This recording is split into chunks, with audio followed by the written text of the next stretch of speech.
Isis, la diosa que desafió a la muerte. Nunca subestimes a una madre, porque una de ellas engañó a la muerte, reconstruyó un cuerpo destrozado y cambió el destino de los dioses. La historia de Isis no es solo mitología, es poder, inteligencia y amor llevado al extremo. En el antiguo Egipto, los dioses no solo gobernaban el cielo, también vivían dramas más intensos que cualquier serie moderna. Entre todos ellos, hay una figura que destaca por encima del resto: Isis. Diosa de la magia, la maternidad, el matrimonio y la curación. Esposa de Osiris y madre de Horus. Pero su historia no es tranquila ni perfecta. Está llena de traiciones, pérdidas y decisiones imposibles. Hoy vas a descubrir cómo una diosa logró vencer lo imposible, por qué su culto se extendió por todo el mundo antiguo, y qué secreto la convirtió en una de las figuras más poderosas de la historia. Y lo más interesante, hay algo en su historia que aún hoy sigue influyendo en cómo entendemos el amor, la familia y el poder. Para entender quién era Isis, primero hay que viajar miles de años atrás, al corazón del antiguo Egipto. Isis era hija de Heb, dios de la tierra, y Nut, diosa del cielo. Tenía 3 hermanos, Osiris, Seth y Neftis.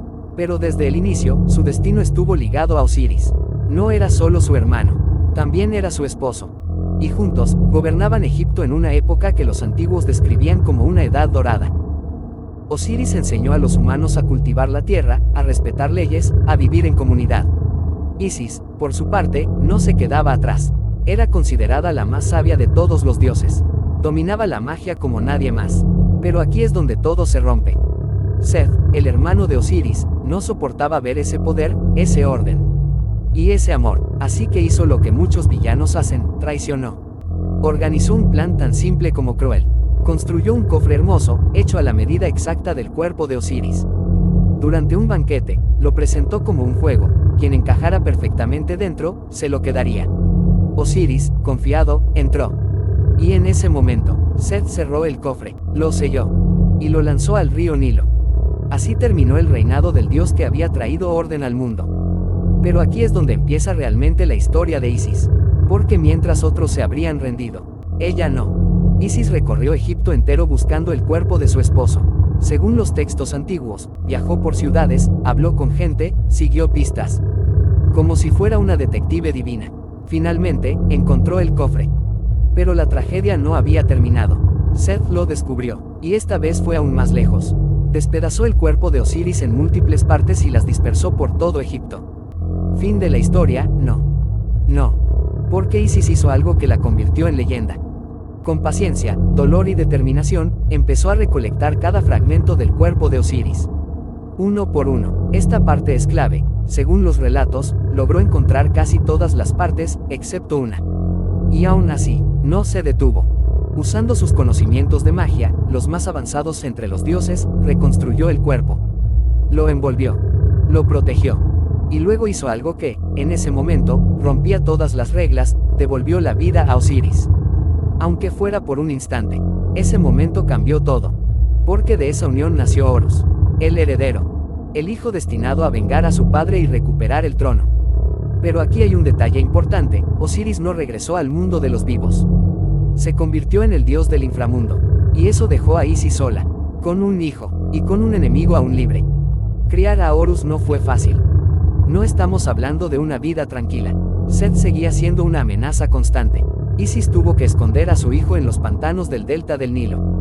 Lo protegía día y noche, sabiendo que si Seth lo encontraba, todo terminaría. Hay textos antiguos, como los llamados textos de las pirámides, y más tarde el libro de los muertos, que cuentan cómo Horus se enfermó gravemente siendo niño. Picaduras, venenos, enfermedades. En ese momento, Isis no tenía ejército, no tenía poder político. Solo tenía su conocimiento, y lo usó. Con hechizos, palabras sagradas y rituales, logró curarlo. Por eso, con el tiempo, Isis se convirtió también en símbolo de sanación. Las personas reales, no dioses, empezaron a invocarla. Madres que querían proteger a sus hijos. Enfermos que buscaban alivio. Su figura dejó de ser solo mitológica, y se volvió cercana, humana. Lo interesante de Isis es que no era la diosa más fuerte en términos físicos. No lanzaba rayos. No destruía ejércitos. Pero tenía algo más peligroso: inteligencia. Uno de los mitos más conocidos cuenta cómo consiguió el poder de Ra, el dios del sol. Ra tenía un secreto: su verdadero nombre.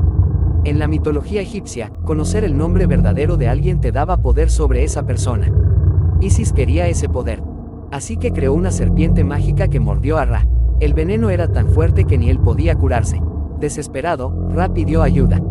Isis accedió, pero con una condición, que le revelara su nombre secreto. Ra se resistió. Pero el dolor era insoportable. Al final, cedió. Y en ese momento, Isis obtuvo un nivel de poder que ningún otro dios tenía. No fue fuerza. Fue estrategia, eso la define completamente. No gana porque es la más fuerte. Gana porque es la más inteligente. Y eso explica por qué su culto creció tanto. No solo en Egipto. También en Grecia, Roma. Incluso siglos después de que el antiguo Egipto dejara de existir como tal. En ciudades del Imperio Romano, se construyeron templos dedicados a Isis. Su imagen viajaba en barcos, cruzaba mares. Y se adaptaba a nuevas culturas. Era vista como madre universal. Protectora. Sanadora. Incluso hay historiadores que han comparado su figura con la de otras representaciones maternas en distintas religiones. No porque sean lo mismo, sino porque comparten símbolos. La madre con el hijo, la protección, el amor incondicional. El momento más importante llega cuando Horus crece. Ya no es un niño. Es un guerrero. Y está listo para enfrentar a Seth. Las historias cuentan que su batalla no fue rápida ni sencilla. Fueron años de enfrentamientos, juicios entre dioses, discusiones. Incluso momentos donde parecía que Seth ganaría. Pero Isis nunca dejó de intervenir. Nunca dejó de proteger a su hijo. En algunos relatos, incluso engaña a Seth para debilitarlo. Y al final, Horus vence. Recupera el trono de Egipto. Restaura el orden. Y todo eso, empezó con una decisión, no rendirse. Ese es el verdadero clímax. No la batalla, sino la persistencia, porque sin Isis, no hay victoria. La historia de Isis no es solo un mito antiguo, es una historia sobre perderlo todo, y aún así seguir adelante, sobre usar la mente cuando la fuerza no es suficiente, sobre proteger a quienes amas, incluso cuando el mundo está en tu contra. Isis fue más que una diosa. Fue símbolo de resiliencia, inteligencia y amor, y por eso, miles de años después, su historia sigue viva. Porque en el fondo, todos entendemos lo que significa luchar por algo que importa.